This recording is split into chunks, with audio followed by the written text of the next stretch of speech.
Assalamualaikum warahmatullahi wabarakatuh. Perkenalkan, nama saya Wahyu Jubda dengan NIM 192904113 dari kelas PTKC selaku anggota dari kelompok 2. Pada kesempatan kali ini, saya akan menjelaskan materi mengenai kompetensi kepribadian. Adapun yang pertama yaitu pengertian menurut KBBI atau Kamus Besar Bahasa Indonesia. Jadi, arti kata kompetensi adalah kemampuan menguasai dan kewenangan atau kekuasaan untuk menentukan atau memutuskan sesuatu. Kompetensi dapat juga diartikan sebagai pengetahuan, keterampilan, dan kemampuan yang dikuasai oleh seseorang yang telah menjadi bagian dari dirinya, sehingga ia dapat melakukan perilaku-perilaku kognitif, afektif, dan psikomotorik dengan sebaik-baiknya. Sedangkan arti kata kepribadian merupakan sifat hakiki manusia sebagai individu yang tercermin dalam sikap seseorang atau suatu bangsa yang membedakannya dari orang atau bangsa lain, atau ciri-ciri watak menonjol yang ada pada banyak warga di suatu kesatuan nasional, kepribadian nasional, dan hukum kumpulan atau kelompok manusia. Kemudian, pengertian secara umum, kompetensi kepribadian guru profesional adalah pengetahuan, keterampilan, dan kemampuan yang telah dikuasai dan telah menjadi bagian dari dirinya, dalam hal ini guru, serta mampu melakukan perilaku-perilaku kognitif, afektif, dan psikomotorik dengan sebaik-baiknya pada tugas profesinya. Assalamualaikum warahmatullahi wabarakatuh. Perkenalkan, nama saya Saskia dari kelas PTKC 2019. Nah, kali ini saya akan membahas tentang kompetensi atau kemampuan kepribadian, yaitu kemampuan yang harus dimiliki guru berkenaan dengan aspek kompetensi profesional adalah yang pertama, dalam menyampaikan pembelajaran, guru mempunyai peranan dan tugas sebagai sumber materi yang tidak pernah kering dalam mengelola proses pembelajaran. Kegiatan mengajarnya harus disambut oleh siswa sebagai suatu seni pengelolaan proses pembelajaran yang diperoleh melalui latihan, pengalaman, dan kemauan belajar yang tidak pernah putus. Nah, selanjutnya yang kedua adalah dalam melaksanakan proses pembelajaran, keaktifan siswa harus selalu diciptakan dan berjalan terus dengan menggunakan metode dan strategi mengajar yang tepat. Nah, guru menciptakan suasana yang dapat mendorong siswa untuk bertanya, mengamati, mengadakan eksperimen, serta menemukan fakta dan konsep yang benar. Karena itu, guru harus melakukan kegiatan pembelajaran menggunakan multimedia, sehingga terjadi suasana belajar sambil bekerja, belajar sambil mendengar, dan belajar sambil bermain sesuai konteks materinya. Perkenalkan, nama saya Muhammad Azim Mardasra dari kelompok 2. Jadi saya akan menjelaskan pada bagian kompetensi atau kemampuan kepribadian, yaitu kemampuan yang harus dimiliki guru berkenaan dengan aspek kompetensi profesional, yaitu dalam hal evaluasi. Secara teori dan praktik, guru harus dapat melaksanakan sesuai dengan tujuan yang ingin diukurnya. Jenis tes yang digunakan untuk mengukur hasil belajar harus benar dan tepat. Diharapkan pula guru dapat menyusun butir secara benar agar tes yang digunakan dapat memotivasi siswa belajar.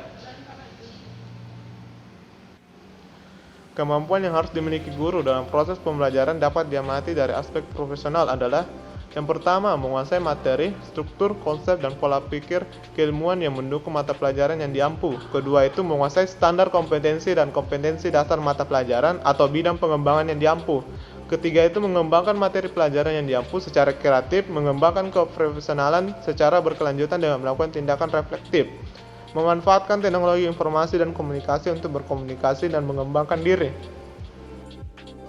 Assalamualaikum warahmatullahi wabarakatuh. Perkenalkan, nama saya Delia dari kelompok 2 dengan NIM 1929040029. Di sini saya akan menjelaskan tentang aspek-aspek dan indikator kompetensi kepribadian guru profesional.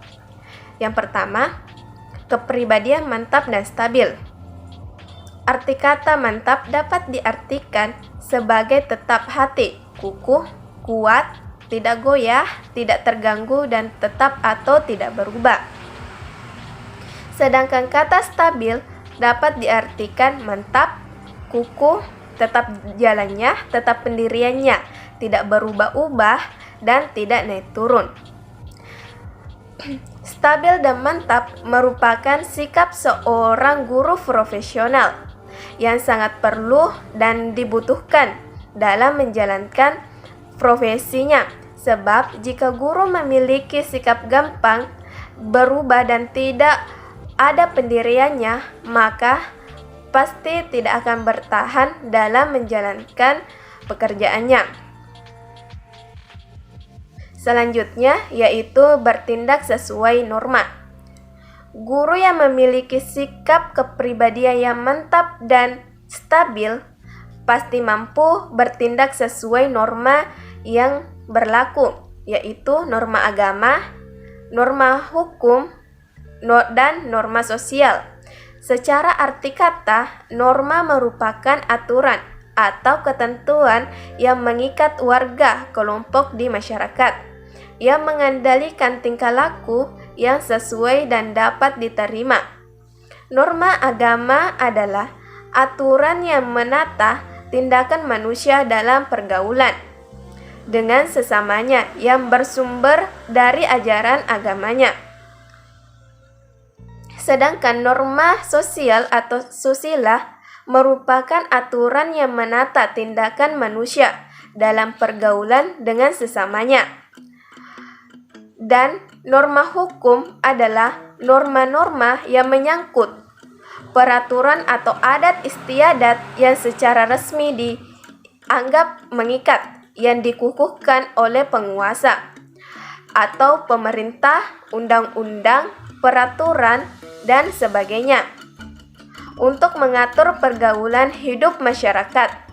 Patokan, kaidah, ketentuan mengenai peristiwa tertentu dan keputusan pertimbangan yang ditetapkan hakim dan pengadilan.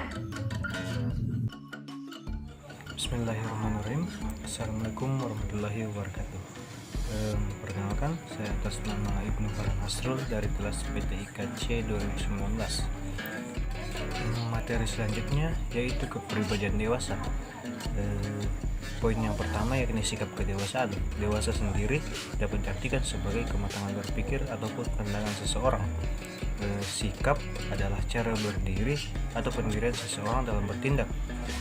Sedangkan sikap dewasa guru berarti kematangan berpikir dengan pendirian yang kokoh. Kedewasaan seseorang dapat dilihat dari ciri-cirinya, yaitu mampu menahan diri, bersikap empati kepada peserta didik, hati-hati dalam bertindak, sabar menghadapi berbagai kesulitan, dan memiliki sikap amanah, yaitu mampu bertanggung jawab. Guru yang dewasa adalah guru yang mampu menahan dan mengendalikan diri dalam berbagai situasi yang dihadapi, mulai dari mengendalikan pikiran, kata-kata, sikap, menguasai emosi dan sejenisnya. Adapun poin selanjutnya itu kemandirian bertindak. Mandiri sendiri dapat kita artikan sebagai keadaan yang dapat berdiri sendiri dan tidak bergantung pada orang lain. Sedangkan tindakan adalah langkah atau perbuatan. Kemandirian dalam bertindak merupakan sikap pendirian seorang guru yang bagaikan bangunan yang fondasinya digali di dalam-dalamnya, dibangun di atas batu karang yang kokoh, sehingga walaupun dalam angin dari samping, hujan dari atas, dan banjir dari bawah, rumah tersebut tetap kokoh dan tidak goyah. Adapun poin yang ketiga yaitu etos kerja. Secara arti, kata etos berasal dari bahasa Yunani, yaitu ethos, yang berarti watak atau karakter. tidak jauh berbeda dengan pengertian dari Kamus Besar Bahasa Indonesia atau KBBI. Etos sendiri adalah karakteristik, sikap, kebiasaan, dan kepercayaan yang bersifat khusus tentang individu ataupun sekelompok manusia. Sedangkan etos kerja memiliki ciri-ciri atau sifat, sikap kepribadian dan pandangan seseorang bersifat normatif dalam menghargai pekerjaan sebagai bagian dari hidupnya untuk meningkatkan kehidupannya. Etos kerja guru dapat diartikan sebagai sikap kehendak yang berlandaskan tanggung jawab moral yang tinggi dalam menjalankan profesinya. Assalamualaikum warahmatullahi wabarakatuh. Saya Riza Zamzani Ilham dari kelas PPIKC 2019 dari kelompok 2. Baik, saya akan melanjutkan materi yang sebelumnya. Selanjutnya tentang kepribadian arif dan bijaksana. Yang pertama, arif dan bijaksana. Sikap arif dan bijaksana merupakan kepribadian yang harus dimiliki setiap guru dalam mendidik peserta didiknya. Secara arti kata, arif dapat diartikan sebagai bijaksana, cerdik, berilmu, paham, dan mengerti. Bijaksana artinya pandai menggunakan akal budinya atau pengalaman dan pengetahuannya, tajam pikirannya, pandai dan hati-hati, cermat, teliti, dan sebagainya menurut KBI tahun 2003. Selanjutnya, ciri-ciri guru yang arif dan bijaksana dapat dilihat dari karakter yang luhur dan akhlaknya yang mulia, yakni mampu menilai diri sendiri secara realistis dengan berbagai kekurangan dan kelebihan, dan peka terhadap hati nuraninya, sehingga mampu berlaku adil, jujur, berani, tegas, dan berintegritas. Yang kedua, ada tindakan bermanfaat. Salah satu kepribadian yang perlu dimiliki guru adalah kemampuan bertindak yang bermanfaat bagi peserta didik, sekolah, dan masyarakat. Tugas utama seorang guru adalah mendidik, mengajar, membimbing, mengarahkan, melatih, menilai, dan mengevaluasi peserta didiknya menurut Undang-Undang Nomor 14 Tahun 2005 tentang Guru dan Dosen. Oleh sebab itu, diharapkan setiap guru dapat menempatkan dirinya sebagai seorang pribadi yang berguna. Yang ketiga, ada terbuka, berpikir kritis, dan kreatif. Guru yang berkepribadian arif dan bijaksana adalah memiliki sikap terbuka dan berpikir kritis, mampu bertindak kreatif dalam menghadapi peserta didik. Mustaji tahun 2015 mengemukakan kemampuan berpikir kritis dan kreatif, yaitu A. Mampu membuat keputusan dan menyelesaikan masalah dengan bijak. B. Mampu mengaplikasikan pengetahuan, pengalaman, dan kemahiran berpikir secara lebih praktik, baik di dalam atau di luar sekolah. C. Mampu menghasilkan ide atau ciptaan yang kreatif dan inovatif. D. Mampu mengatasi cara-cara berpikir yang terburu-buru, kabur, dan sempit. E. Meningkatkan aspek kognitif dan afektif. Dan yang terakhir, guru mampu bersikap terbuka dalam menerima dan memberi pendapat, membuat pertimbangan berdasarkan alasan dan bukti, serta berani memberi pandangan dan kritik. Kemudian ada rendah hati, pemaaf, dan pemurah. Guru yang berkepribadian arif dan bijaksana memiliki sikap rendah hati, pemaaf, dan pemurah dalam menghadapi peserta didik pada kegiatan pembelajaran. Sikap rendah hati seorang guru mengungkapkan kekuatan, bukan kelemahan.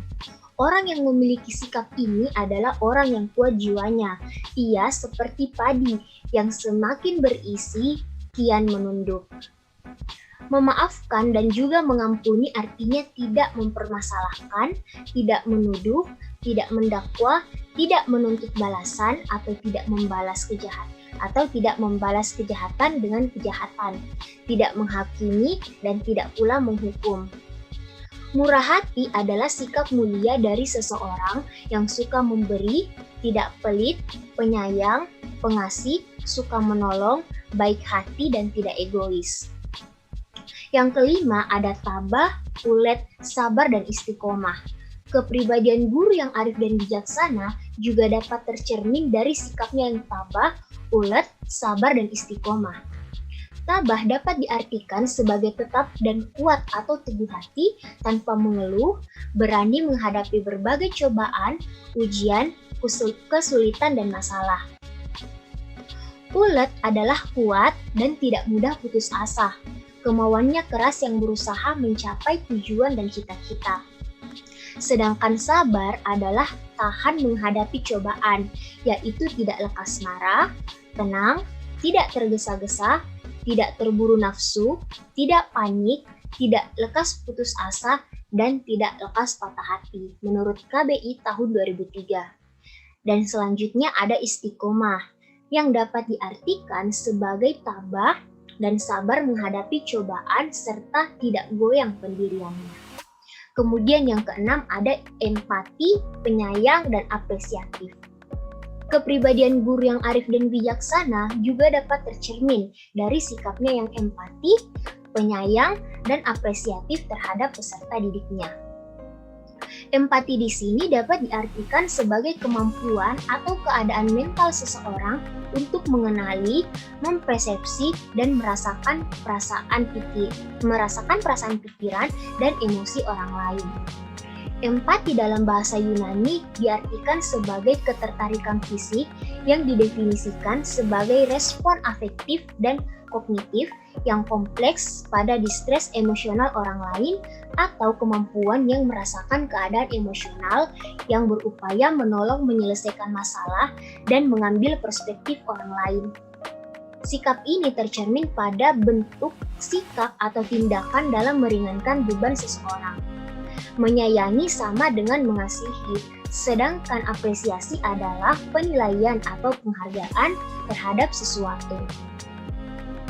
Kemudian yang ketujuh ada jujur, tulus, dan terbuka. Guru yang berkepribadian arif dan bijaksana pasti memiliki sikap jujur dan tulus. Jujur dapat diartikan sebagai lurus hati, tidak berbohong, berkata apa adanya, dan tidak curang. Sedangkan tulus adalah sungguh bersih hatinya dan tidak berpura-pura. Selanjutnya ada kreatif, supel, gigih, dan berani. Guru yang berkepribadian arif dan bijaksana perlu memiliki sikap yang kreatif, supel, gigih, dan berani. Kreatif di sini dapat diartikan sebagai daya cipta atau kemampuan untuk mencipta. Sedangkan supel adalah pandai menyesuaikan diri, bergaul, dan bersikap luas. Gigih sama dengan tetap teguh pada pendirian atau pikiran dan keras hati dalam berjuang. Sedangkan berani adalah mempunyai hati yang mantap dan rasa percaya diri yang tinggi dalam menghadapi masalah dan kesulitan, tidak takut, tidak gentar, tidak kecut atau tawar hati, menurut KBI tahun 2003. Selanjutnya ada humoris dan ceria. Sikap guru yang humoris dan ceria energik sangat berdampak secara positif dalam kegiatan pembelajaran. Humor dapat diartikan sebagai sesuatu yang lucu dan menggelikan hati, sedangkan ceria adalah bersih, suci, murni, dan wajah cerah berseri-seri. Guru yang disenangi oleh peserta didik adalah guru yang memiliki sifat menyenangkan seperti ini. Assalamualaikum warahmatullahi wabarakatuh. Perkenalkan, nama saya Muhammad Anas dari kelas PTIC KC 2019. Jadi saya akan melanjutkan pembahasan yang dibawakan oleh saudari Risa tentang kepribadian arif dan bijaksana. Nah, poin selanjutnya yaitu cermat dan ingin maju. Nah, sikap cermat adalah teliti, seksama, ikhlas, rajin, ulet, penuh minat atau perhatian dengan sungguh-sungguh dan berhati-hati dalam menjalankan pekerjaannya. Kemudian poin yang ke-11 yaitu disiplin dan mengasihani. Secara arti, kata disiplin dapat diartikan sebagai ketaatan, kepatuhan pada peraturan, sistem, dan metode tertentu. Sedangkan kasih adalah menaruh rasa sayang, dan mengasihani berarti menaruh kasih kepada seseorang. Nah, adil berarti tidak bersebelah, tidak memihak, berpegang pada kebenaran sepatutnya dan tidak sewenang-wenang. Kemudian selanjutnya adalah berwibawa dan santun. Nah, yang pertama, berwibawa dan santun. Wibawa guru dalam membimbing peserta didik pada kegiatan pembelajaran merupakan pembawaan yang dapat menguasai dan mempengaruhi orang lain untuk menghormati melalui sikapnya. yang mengandung kepemimpinan dan penuh daya tarik. Sedangkan sikap santun adalah halus dan baik budi bahasanya, tingkah lakunya sabar dan tenang, sopan, penuh rasa belas kasihan, dan suka menolong. Menurut Kamus Besar Bahasa Indonesia 2013. Nah, yang kedua pengaruh positif perilaku guru. Dan yang ketiga perilaku yang disegani. Nah, sikap segan peserta didik merupakan rasa hormat dan takut secara positif. Sopan santun kepada gurunya. Nah, sikap segan ini disebabkan perilaku guru yang baik dan disegani. Biasanya jika guru menunjukkan sikap hormat kepada peserta didiknya, maka mereka lebih hormat kepada gurunya. Nah, demikian materi yang sempat saya bawakan. Selanjutnya akan dilanjutkan oleh Saudara Fari. Assalamualaikum warahmatullahi wabarakatuh. Perkenalkan, nama saya Muhammad Hidayat Alfari Jaikusli, kelas PTIKC NIM 19290410009. Saya akan melanjutkan materi yang dibawakan oleh Muhammad Anas. Berakhlak mulia. Yang pertama, akhlak mulia. Akhlak mulia artinya budi pekerti atau kelakuan yang luhur bermartabat tinggi. Dia juga berarti tidak tercela. Akhlak mulia seorang guru terpantul pada sikap, budi pekerti, sopan, santun, dan kelakuan yang luhur. Yang kedua, menjadi teladan. Kepribadian guru profesional yang berakhlak mulia adalah sikap keteladanannya dalam hal perilaku baik yang bisa dicontoh dan ditiru oleh peserta didiknya. Pekerjaan guru adalah mendidik peserta didik pada sikap dan perilaku yang baik. Yang ketiga, kepribadian sesuai norma. Bertindak sesuai dengan norma religius merupakan sikap hati-hati guru dalam bertindak dan berperilaku yang selalu memperhatikan norma agama yang dianutnya dan orang lain. Yang keempat, saleh. Sikap saleh atau alim merupakan bagian dari akhlak mulia guru. Kesalehan merupakan sikap suci, ketaatan, dan kesungguhan seseorang menjalankan ibadah, jujur, takut akan Tuhan, menjauhi kejahatan, dan ini terlihat pada sikap hidupnya. Dan yang terakhir, sikap jujur dan ikhlas. Sikap jujur dapat diartikan sebagai kelurusan hati, tidak berbohong, tidak curang, tulus dan ikhlas. Tulus ikhlas berarti menjalankan pekerjaannya dengan penuh kerelaan dan pengorbanannya tanpa berpamrih.